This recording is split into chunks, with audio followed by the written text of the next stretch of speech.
परमात्मा प्राप्ति के लिए और इसका कोई यूज नहीं। यदि आप ये कार्य नहीं करते हो, बाकी जो संतानोत्पत्ति, उनमें मोह ममता, उनकी परवरिश, ये तो पशु पक्षी आपसे भी ज्यादा प्यार और श्रद्धा से करते हैं।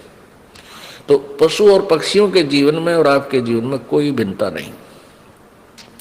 परमेश्वर ने मनुष्य जीवन वैसे ही नहीं दिया, क्योंकि जब तक हम तत्व ज्ञान से परिचित नहीं होते, हम इसकी कीमत से, इसकी वैल्यू से परिचित नहीं है।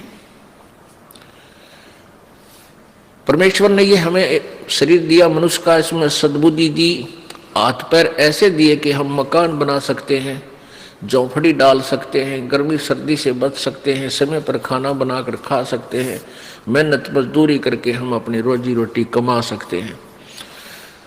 इसके इसलिए दिया था परमात्मा ने कि ये सब सुविधा करके आप अपने एक छान डाल के, झोंपड़ी डाल के या मकान बना के, जैसे भी प्राकृतिक आपदाओं से बच सकते हो जो आपके भजन में बाधक हो सकती है। जैसे तूफान आता है, आंधी आ गई, ओले गिर गए, वर्षा आ गई, सर्दी ज्यादा होगी, गर्मी अधिक होगी, उनसे बचने के लिए एक छान डाल लो, एक मकान बना लो साधारण सा, और अपनी रोजी रोटी के लिए काम भी करो और भगवान भी भजो। पुण्यात्माओं, काल ने इस कलयुग में सारे हथकंडे अपना लिए कि ये भगवान भक्ति ना कर सके। ये मनुष्य इतनी विज्ञान की तरक्की करवा दी, ऐसे रेडियो, टेलीविजन, एफएम दिन रात चलने जा बकवाद, किसी टाइम ऑन कर ले टीवी ने, जब नाच गाने शुरू पाएंगे के अंदर सारी बकवाद भर लो, सारा दिन कान का लाए रहा, दूसरे ना पता के कर रहा, कान में ला और जेब में डाल ले, सुने जा बकवाद सारा दिन।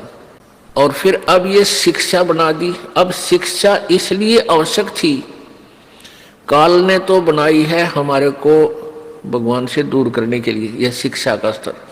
और परमेश्वर ने पता था कि यह शिक्षा स्तर आवेगा, शिक्षा का समय, तो मैं अपने बच्चों को अपनी पहचान बता सकूंगा, सदग्रंथों को दिखा सकूंगा।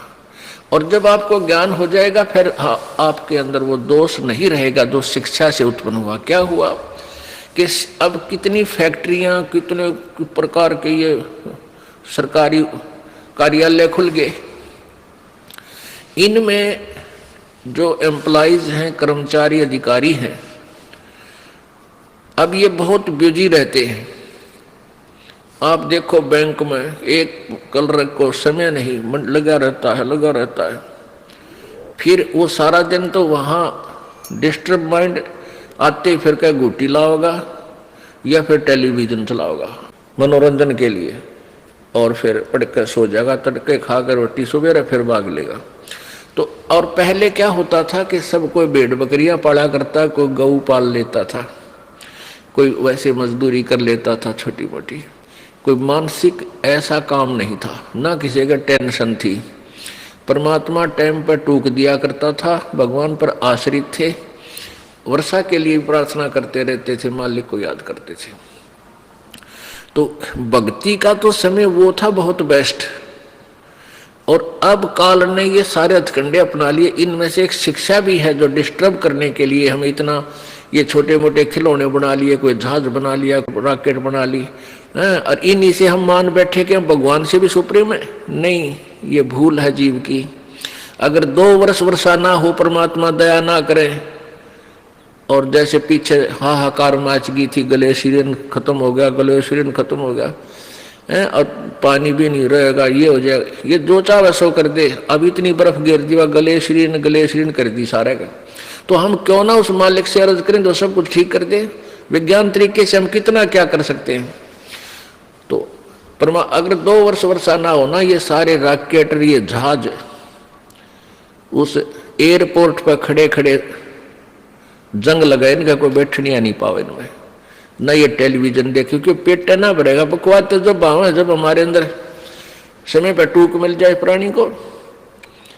एक बार अकाल गिर